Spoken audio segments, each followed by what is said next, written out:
When hearts find home, the prairie wind whispered through the tall grass as Sarah May stood at the edge of Willowbrook, watching the sun paint the sky in shades of amber and rose. Her worn brown dress fluttered around her ankles, and her hands trembled as she clutched the small cloth bundle that held everything she owned in this world. Behind her, the sound of wagon wheels grew distant. Her parents had already turned back toward home, their faces set in stone, their hearts closed too. Her pleas, the $50 they had received from the town's arrangement, weighed heavier in their pockets than the daughter they were leaving behind. For 3 years, Sarah May had tried to give them the grandchild they desperately wanted. 3 years of hope followed by heartbreak, of whispered conversations that stopped when she entered the room, of feeling like a burden rather than a blessing. When Dr. Morrison finally spoke the word that sealed her fate, Barrett, her parents' disappointment had turned to something harder, colder. "We cannot afford to keep feeding someone who serves no purpose," her father had said, his voice flat as the prairie itself. "The Hendersons need help with their children, and they're willing to pay for it. You'll earn your keep there." Now, as the evening shadows lengthened, Sarah May walked slowly down the dusty main street of Willowbrook. The town was small but bustling, with wooden storefronts and sidewalks that echoed under her worn boots. Children played in the yards behind white picket fences, their laughter carried on the wind like music. She was no longer allowed to dream of making herself. She found the address written on the crumpled paper in her hand. The house was larger than she had expected, with a wide front porch and curtains in the windows that glowed warm yellow in the lamplight. Taking a deep breath, she climbed the steps and knocked softly on the door.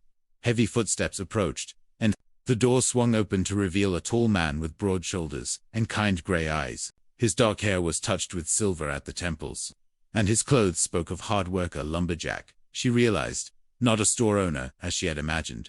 "You must be Sarah May," he said, his voice gentle despite his imposing size. "I'm James Henderson. Please, come in." The warmth of the house enveloped her as she stepped inside. The front room was simple but comfortable, with handmade furniture and quilts draped over the chairs. But what struck her most were the sounds, the soft murmur of children's voices, the rustle of papers, the creak of floorboards above. "Papa, is she here?" A voice called from the kitchen, followed by the patter of running feet. 4 children appeared in the doorway, ranging in age from perhaps 6 to 14. The oldest was a girl with auburn braids and serious brown eyes. Behind her stood 2 boys, twins by the look of them, with matching grins and dirt on their knees. The youngest, a little girl with golden curls, peeked out from behind her sister's skirt. "Children, this is Miss Sarah May," James said. "She's come to help us, just as we discussed." The oldest girl stepped forward and offered a small curtsy. "I'm Emma," she said. "These are my brothers, Thomas and Timothy, and my little sister, Lily." Sarah May felt something shift in her chest as she looked at these children, motherless, just as she was now parentless. "It's very nice to meet you all," she managed to say. James gestured toward the kitchen. "Are you hungry? Emma's made a fine stew, though I'll warn you, the boys there helped with the biscuits, so they might be a touch, creative in shape." Despite everything, Sarah May found herself smiling. "I'm sure they're wonderful." As they sat around the worn wooden table, sharing the simple meal, Sarah May learned their story. James's wife had died 2 winters past, leaving him to manage both his lumber work and for grieving children. Emma had tried to take on the mothering role, but at 14, she carried too much weight on her young shoulders. "We're not looking for someone to replace their mother," James said quietly as the children cleared the dishes. "We're looking for someone to be part of our family." The word family struck Sarah May like a physical blow. She had been sold because she could not create a family of her own. Yet here was a man offering her one that already existed, already loved, already whole except for the missing piece she might fill. That first night, she lay in the small room off the kitchen that James had prepared for her, listening to the sounds of the house settling around her. Through the thin walls, she could hear him reading to the children, his deep voice gentle as he spoke of brave knights and fair princesses. The days that followed fell into a rhythm as natural as breathing. Sarah May woke before dawn to start breakfast, her hands learning the feel of this new kitchen, this new life. She walked the children to school, mended their clothes, tended the small garden behind the house. In the evenings, she sat with them around the table, helping with lessons, listening to their stories, slowly earning their trust. Emma was the hardest to reach.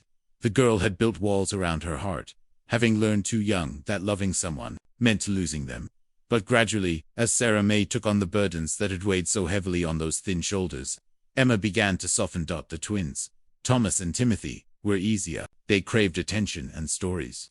And Sarah May found herself spinning tales of adventure and magic that made their eyes shine with wonder.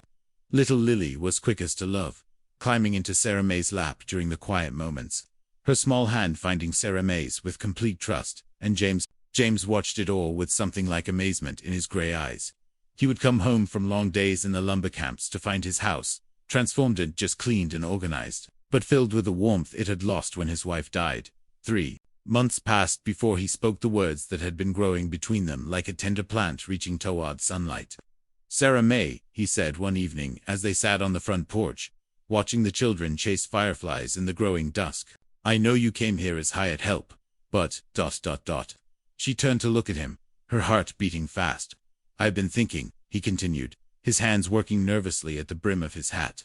"The children love you, they need you, and I... He paused, meeting her eyes. "I need you too. Not just for the work you do, but for the joy you've brought back to this house." Sarah May felt tears prick at her eyes. "James, you should know, I can't give you children of your own. That's why my parents..." "Sarah May," he said gently, reaching for her hand. "Look around you. We already have children, 4 of them, and they're as much yours now as they are mine." As if summoned by his words, the children came running up the porch steps, breathless with laughter. Emma threw her arms around Sarah May's neck, followed quickly by the others, until she was surrounded by the warm press of small bodies and loving hearts. In that moment, Sarah May understood that sometimes the families we're meant to have aren't the ones we're born into, but the ones we choose, and who choose us in return. She had been sold for her supposed worthlessness, only to discover that her true value lay not in what she could create, but in what she could nurture, protect, and love. "Yes," she whispered into James's ear as the children settled around them, like contented cats. "Yes, I'll marry you." And under the vast prairie sky, with fireflies dancing and children's laughter echoing through the warm night air, Sarah May finally found her way home.